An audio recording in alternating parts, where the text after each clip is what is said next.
Over the years, specifically during the Reich era, there's been a lot of talk about Chris Ballard and whether or not he's doing a good enough job.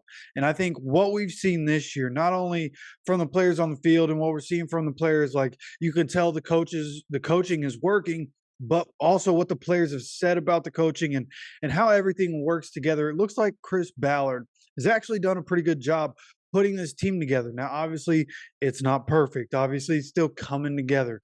But I want to look at what he did in 2023 and how he just saved himself from at least being on the hot seat. It seems that Chris Ballard going to be here for a little while longer because he nailed the 2023 offseason, right? When you go through and start looking at things right before the draft, who are we getting?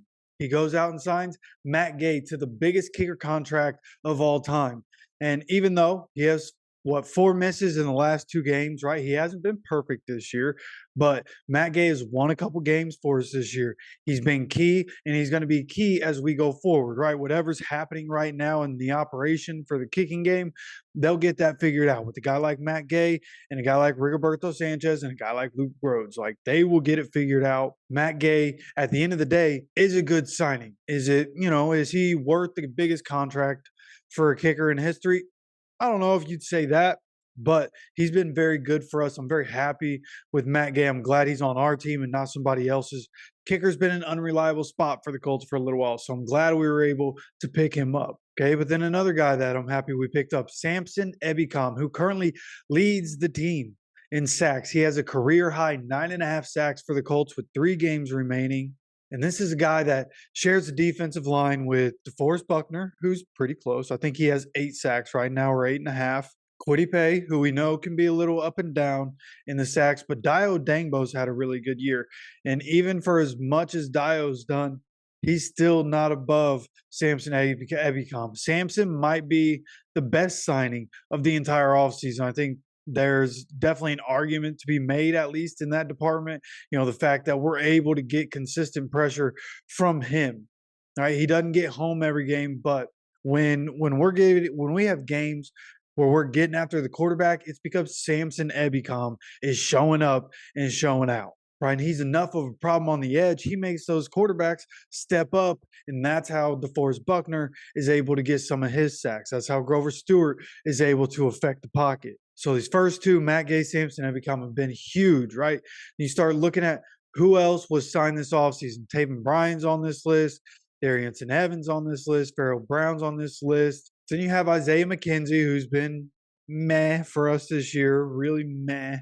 But then Gardner Minshew, who, without Gardner Minshew being signed, we're probably not in the position we are, right? If we have to rely on Sam Ehlinger to get us through, or Kellen Mond to get us through, we're not where we are right now. And if we weren't in a position where we have a at least decent quarterback, and if we weren't winning games, like, we wouldn't really have any idea what to expect next year. But now, because we have Gardner, right, we go from Anthony Richardson to Gardner, it's like, okay, we can at least get a pretty good idea of what we're looking at next year. Defense doing their thing. We're kind of figuring out who needs to be over there.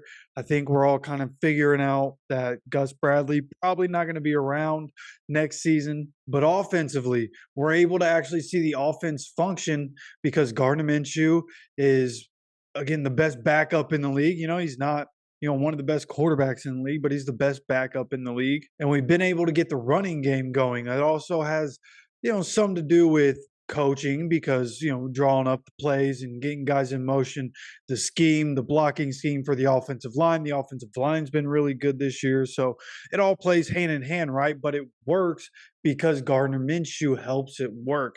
So we're able to see what we have at receiver, what do we have at tight end. And those things are going to help Chris Ballard and his staff and Shane Steichen and his staff figure out what they need to do and what kind of plan needs to come together in the offseason to be more successful next season. So out of those pre-draft signings there, Matt Gay, Samson Ebicom, Gardner Minshew have all been huge for us this year. Right? And if we keep going down this list of guys that we ended up signing, Rashad Perriman, didn't matter. Gennard Avery, but he's been on the IR all year. Caden Smith, didn't matter. Juwan Winfrey, who was interesting for a little while, but that one ended up not mattering much. But a couple of things that did matter for us this year were guys that we were able to re-sign from the team, right? Tyquan Lewis, is kind of a favorite here, a locker room favorite. Colts Nation loves this guy. And when he's on the field, he's able to make stuff happen. Before I think it was a torn ACL that kept him out for a little while. Like he got an interception and tore his ACL running back. And when he's on the field, man, before he got that injury, he was making plays happen that season. And this year, he's been a really good rotational piece for us. The fact that we were able to get him back in the building is good. It'll be interesting to see if we're able to keep him in the building after this season. But a guy that will be back, a guy that was re-signed in the offseason was EJ Speed, going to be here for a couple more years. And EJ just had his best game, man. The MVPs in the game against the Steelers were EJ Speed and Quentin Nelson.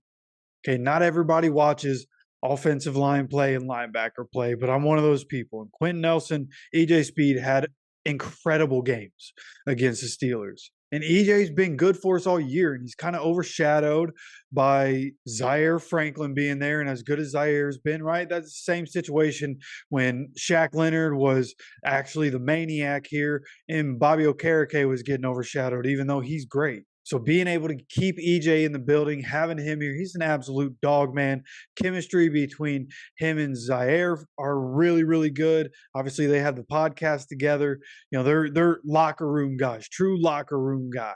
So having him in the building is great. Ashton Doolin being re-signed is great. Unfortunately, unable to play this season because of the torn ACL, but going to come back next year, probably in a special teams role. But if we don't go, super heavy in receiver, in free agency in the draft, he could play a role as a wide receiver next season, right? And then the last guy Carter O'Donnell's on this list, doesn't really matter. But then Tony Brown. Lots been said on this channel and throughout Colts Nation about Tony Brown, but on special teams, he's really good. And if you watch any of the Colts social media stuff that they put out, like they put out different videos of coming off the field from games, coming onto the field for practices, like the locker room very clearly absolutely loves Tony Brown. Okay, so I've asked the question before, why is he still on this team? The locker room loves him. He's really good on special teams. Okay, so it's good to keep him in the building, have a guy like that in the locker room. He brings a lot of energy. That's what everybody on the team says. He's one of those people that has a nonstop battery. So that guy on the team holding down the special teams, especially the way the special teams looked in a couple games this year, need a guy like that, a veteran player on that side of things. You know what I mean? But at the end of the day, like the only negative I'm really seeing here is, trading away Stephon Gilmore, but that was like a mutual thing in the position that we were in at the time, the way it was looking for us. It just made sense to go ahead and let him go do his own thing. But then as we start to look past free agency, right, hit some home runs in free agency, then you come to the draft. Round 1, pick 4, Anthony Richardson. Now, Anthony Richardson, yes, didn't play this year, got hurt in 4 or 5 games. You can say what you want to say. Anthony Richardson, when he played, very clearly going to be an absolute superstar in the NFL. This is a guy that gives us a real chance to win Lombardis in the same conference as Patrick Mahomes and Josh Allen and Lamar Jackson, all these guys. It's stacked right now in the AFC, and the NFC's got a couple of powerhouses. They're not deep, but they got some powerhouses. AR's a guy that if he stays healthy for us, he has a chance to bring us more Super Bowls. Okay, and that is plural. He's an alien, dude. If he can for real stay on the field, we're talking multiple Super Bowls in his career. So for all intents and purposes, right, by the time the Colts drafted, Bryce Young was already off the plate. CJ Stroud had already been taken off the plate. So then you have either Anthony Richardson or Will Levis. Who are you going to pick? They end up going with Anthony Richardson. And Will Levis is going to be decent, right? Especially as he continues to get better. If that Titans team gets better, they don't have a whole lot of talent over there anymore. Will Levis, not terrible. I don't want to, sit here and trash him. He hasn't been terrible. But Anthony Richardson, is different. And everybody could see it in the little bit that he played, right? So you move on through this draft. The very next pick we have, round 2, pick 44. That's where we draft Juju Brents, who also has missed some time. But from what we've seen from him in the games this year, he's been really good for us, a really good tackler at corner. So that's very promising, especially if we don't end up signing Kenny Moore to an extension in the offseason. Then we're going to need a guy like Juju on the outside, right? Those sure tackling corners. There aren't a whole lot of those throughout the league, but I think we drafted a couple of them this year, and Juju's one of them. Okay, then our third pick in the draft, you continue to move on. It's Josh Downs. And Josh Downs is an absolute dog. Homie's only 5'9" or 5'10", but he's an absolute dog. He sells out to make catches. He can take big hits. And just like he demonstrated in college, he can go up and make catches over multiple people. So for all intents and purposes, he's going to be a star in this league for a long time, man. Especially again, once Anthony Richardson's able to stay in the lineup and things are able to get more consistent, the ball's able to get to Josh more. Like the chemistry that Josh Downs and Anthony Richardson have from the offseason was translating into the season, and then Anthony Richardson got hurt. So it seems that these first three picks from 2023 draft are going to be like mainstays for the Colts for a very long time, like franchise type players. So Chris Ballard and his guys hitting home runs here, right? Then you go to round 4, you get Blake Freeland. Imagine if we didn't draft Blake Freeland. Where would we be at right now? Because he hasn't been perfect. He hasn't been great, right? He's been a lot like Bernard Raymond last season, where there are just some deficiencies in some areas, and you kind of have to expect that with the rookie. But it's also like he needs to get stronger. He needs to have quicker feet. Like you got to figure that stuff out, just like Bernie did in the offseason. So Blake Freeland has gotten a lot of good experience this year. There's a chance that Blake Freeland could be taking over that right tackle position full time next season. So this is a good pick.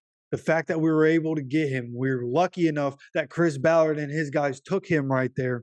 It's kind of saved the season if you think about it, right? And if you're not sure about Blake Freeland at right tackle for the future, just remember Will Fries was absolutely terrible last year.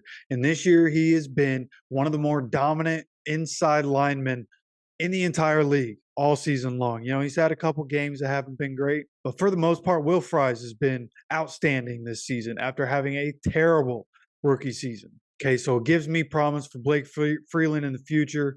You know, you stay in the 4th round here as we continue to go, and Tommy Ade was drafted. He hasn't gotten a lot of playing time, but he's made a couple of plays, and as we move forward in the future, he'll continue to get more time. You know, round 5 is really where we didn't see a whole lot, right? Darius Rush didn't even make it through training camp. Daniel Scott hasn't seen the field this year. And unfortunately, Evan Hull looked like he could have been, you know, a good part of the rotation, especially those first few weeks with Zach Moss. Didn't end up working out. He gets hurt in the game against Jacksonville, out for the season. Now, the one thing that did work in round 5 was drafting tight end Will Mallory. Okay, for a team that has so many tight ends to use already, drafting Will Mallory ended up being great, especially because Jelani Woods hasn't played all season. You had Drew Ogletree, who missed some time. And then when Drew was in the lineup, you had Granson miss some time. So Will Mallory has had to have a role. And since the bye week, his role has gone up every week. So they're another signing. At this point, we're at every single round. We've gotten at least one guy that we're kind of depending on this season. Okay, and then in the 6th round, don't draft anybody, no picks in the 6th round. And then you look at the 7th round, Titus Leo, and then Jake Witt, offensive tackle. It was our last pick in the draft at pick 236 in the 7th round. But in the middle of Titus Leo and Jake Witt, that's where we get Jalen Jones, who's having one of the best rookie seasons of a cornerback since Next Gen Stats started being a thing, really.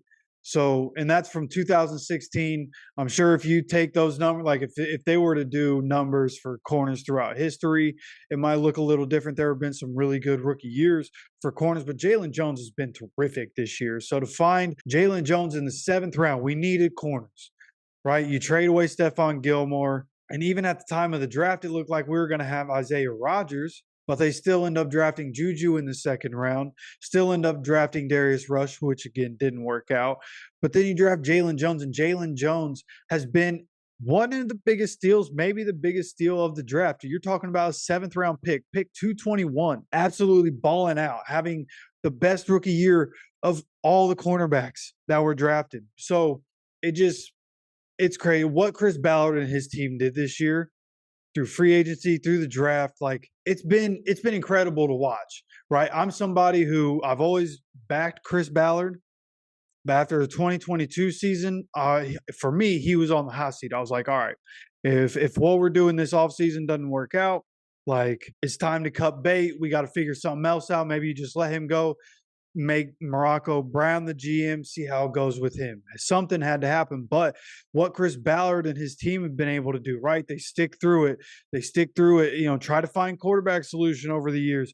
Now they get Anthony Richardson. Now we're going into the future. Now we can finally start to build this thing around a rookie quarterback. And we've already exceeded all expectations this season. Looks like we're going to make it to the playoffs. And it's not like we're going to be an easy out in the playoffs. As long as we're not absolutely shooting ourselves in the foot in a game, we're going to have a chance to win every single game because Shane Steichen's that good, right? And we're going to talk a lot more about Shane Steichen in a video later about him, whether or not he should be coach of the year, everything that he's had to battle through as coach. We're going to be talking about it. So make sure you're subscribed with notifications on so you get notified when that video comes out later today. And as always, I appreciate you stopping by for another video. Take care of yourself, take care of each other, and go Colts.